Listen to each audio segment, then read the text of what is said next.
Welcome to my channel KS Poojitha lovely life. ముందుగా మన ఛానల్ని ఫస్ట్ టైం చూస్తున్న వాళ్ళైతే like, share, comment, subscribe in my channel. ఇవాళ వీడియో ఏమిటన్నది తమిళ చూసినప్పుడే అర్థమైంటుంది. ఏరువాక పౌర్ణమి.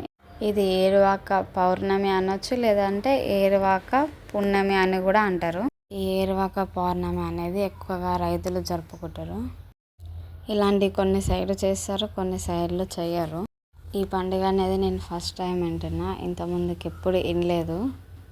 ఈ పౌర్ణమి రోజు మార్నింగ్ నుంచి ఈవినింగ్ వరకు ఇంట్లో పనులు కూడా చాలానే ఉన్నవి. ఒక్కొక్కసారి ఇలాంటి పండుగలకు కూడా తొందరగా లేచి పనులు చేసినా కూడా కావాలి. అది ఇంకా ఒక్కరు ఉంటే అస్సలకే కాదు. ఇక మార్నింగ్ లేవంగానే ఫస్ట్ అన్నం కూర 2 వండేసినాక నెక్స్ట్ బయట పని చూసుకున్నాము. ఇంట్లో వంట అయ్యేసరికి బయట తెల్లారిపోయింది. బయట పనులు చేసుకొని మళ్ళీ ఇంట్లోకి వచ్చి ఇంట్లో మొత్తం మన కిచెన్ మొత్తం క్లీన్ చేసుకొని, ఈ కిచెన్ క్లీనింగ్ ప్రాసెస్ ఏమో కానీ డైలీ చేసినా కూడా అది మాత్రం ఎప్పటిలాగానే అయిపోతుంటుంది. స్టవ్ దగ్గర మాత్రం ఎన్నిసార్లు క్లీన్ చేసినా క్లీన్ చేయనట్టే ఉంటుంది. అందుకంటే మనం క్లీన్ చేసి మళ్ళీ ఈవినింగ్ వంట చేసేలోపు అది ఎప్పటిలాగా అయిపోతుంటుంది. ఈ స్టవ్ బండ కన్నా ఎక్కువ టైం పడుతుంది ఇది మొత్తం క్లీన్ చేసేసరికి నీట్గా. ఈ స్టవ్ బండ దగ్గర మొత్తం క్లీన్ చేసి ఇక స్టవ్ బండ అయిపోయినాక నెక్స్ట్ ఇక బాసన్లు తోమకంటే ముందు నేను ఫస్ట్ ఇల్లు ఉడుస్తా. ఆ తర్వాత నెక్స్ట్ బాసన్లు తోమడానికి పెట్టుకుంటా. ఎందుకంటే కింద వాటర్ పడితే అసలు ఊడవడానికి రాదు.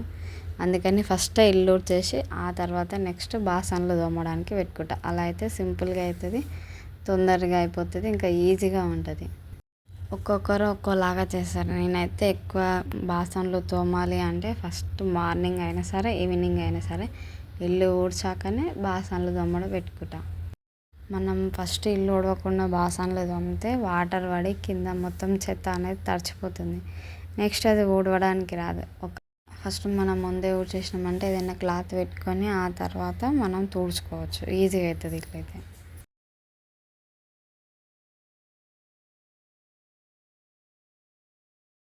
బాసనలు అన్నీ తోమేసినాక అవన్నీ మళ్ళీ ఎక్కడక్కడ సెట్ చేస్తేనే అది మళ్ళీ కిచెన్ నీట్గా అనిపిస్తుంది. లేదంటే మళ్ళీ అదొక పనిలాగా అనిపిస్తుంది. కాబట్టి ఫస్ట్ అవి అయిపోయినాక కొంచెం నీళ్ళు వడిచినప్పటి ఎక్కడక్కడ తీసి బాసనలు అన్నీ మొత్తం సెట్ చేసేసిన. ఇలా ఏదైనా ఇంట్లో ఎక్కువ పని ఉన్న రోజు మాత్రం నేను చాలా వరకు ఇట్లా చాయ్ బిస్కెట్ ఇదైతే నేను కన్ఫామ్గా, ఎందుకంటే అప్పుడు కొంచెం పని ఎక్కువ ఉంటుంది కాబట్టి తొందరగా అన్నం తినబుద్ధి కాదు, తినలేము. పని అయిపోయేసరికి లేట్. అంతవరకు మనం నీరసంగా ఉంటాం కాబట్టి ఎక్కువైతే చాయ్ బిస్కెట్ తాగడం అలవాటు. ఇవాళ మా పాపకు కూడా పాలే కాబట్టి ఇద్దరం సేమ్ చాయ్ తాగేసినాం. ఇంకా టైం అప్పటికే చాలా అయిపోయింది. ఇంకా ఆమెకు అన్నం పెట్టిన ఆమె అన్నం తినుకుంటూ ఉన్నప్పుడు నేను స్కూల్ యూనిఫామ్ వేయడం, ఇంకా స్కూల్ సాక్స్, షూస్ అన్నీ చేసిన. కొంచెం బెటర్ పని ఏంటంటే ఒక్కొక్కసారి తన పనులు తనే చేసుకుంటుంది, మనం చేయాలి అని ఏం లేదు. తను ఇప్పుడు లేట్ అవుతుంది అని చెప్పేసినందుకు ఇంకా అన్నం తింటుంది, షూ నేను వేస్తుంటే. ఇంట్లో పనులు ఎక్కువ ఉన్న రోజే లేట్ అవుతుంటుంది. ఎంత తొందర లేచినా కూడా ఆ రోజు పనులు అనేటివి సామాన్యంగా అవ్వవు తొందరగా. ఇంత తొందరగా లేచినా కూడా బయట పని అయిపోయింది, లోపల పని అయిపోయింది. ఇంకా కొంచెం పని ఉంది. ఈమెను స్కూల్కి తోలించి వచ్చినాక ఆ పని తొందరగా చేసుకోనికి అవుతుంది. మళ్ళీ ఈమెకు లేట్ అయిపోతుంటుంది స్కూల్కి కాబట్టి ఆమెను తోలించినాక మిగతా పని చేసుకుంటాం. స్కూల్కి వెళ్ళే ముందుకు డైలీ గుడికి వెళ్తుండే. స్కూల్కి వెళ్ళడం స్టార్ట్ అయినాక కొంచెం గుడికి పోతలేదు, టైం సెట్ అవుతలేదు. అందుకని గుడికి వెళ్ళడం బంద్ చేసింది. మళ్ళీ ఇవాళ పోయింది. ఆమెకు వెళ్ళాలి అనిపిస్తే వెళ్తుంది, లేదా అంటే లేదు. ఆమె ఇష్టం అది. ఇప్పుడైతే స్కూల్కి వెళ్తుంది కాబట్టి అక్కడ ఏడుస్తున్నందుకు ఇక్కడ వెళ్ళడానికి భయపడింది. తర్వాత స్కూల్కి అలవాటు అయినాక ఇంకా వెళ్తుంది గుడికి. స్కూల్కి ఆమెను తోలిచేసి వచ్చినాక ఇంటి దగ్గర దేవునికి ఏదైనా ప్రసాదం చేయాలి అని సేమియా చేస్తున్నాయి. ఇక్కడైతే ఈరోజు ఫస్ట్ ఎక్కువ అంటే నేతి బొబ్బట్లు పెడతారు, కానీ అది చేసే అంత టైం లేదు కాబట్టి ఖాళీ చిన్న సేమియా పాయసం చేద్దామని ఆమె స్కూల్కి తోలించి వచ్చినాక సేమియా పాయసం ప్రిపేర్ చేస్తున్నాం. ఈ సేమియా పాయసం కూడా ఖాళీ టైంలో తొందరగా చేయడానికి వస్తుంది. ఇట్లా ఏదైనా పనులు ఉన్నప్పుడు అది కూడా లేట్ అయిపోతుంటుంది. ఇంకా సేమియా ఫ్రై చేసి డ్రై ఫ్రూట్స్ ఫ్రై చేసి అవి మొత్తం ఎక్కడక్కడ సపరేట్ పెట్టేసుకొని ఇక నెక్స్ట్ సేమియా కోసం పాలు. ఆ పాలు మరిగితే ఇంకా సేమియా తొందరగా అయిపోతుంది కాబట్టి పాలు అన్నీ పొయ్యి మీద పెట్టేసి ఇక నెక్స్ట్ దేవుని గది మొత్తం పూజ సామాను కడిగేస్తున్నాను.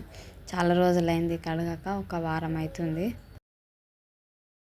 ఒక సైడ్ పాలు మరలుతూ ఉన్నాక ఇంకో సైడ్ అయితే మొత్తం దేవుని సామాను మొత్తం కడిగేసి బొట్లు పెట్టేసి దేవుని దగ్గర కింద సెల్ఫ్ కాడికి మొత్తం అంతా ఒక తడి బట్ట పెట్టి నీట్గా తుడిచేసినాక ఇంకా ఫైనల్గా అయితే దేవుని దీపం ముట్టేసిన. దేవుని దీపం ముట్టించిన రోజైతే మైండ్ పీస్ఫుల్గా మంచిగా అనిపిస్తుంది. అదేందో ఏమో ఆ డే అంతా హ్యాపీగా అనిపిస్తుంటుంది.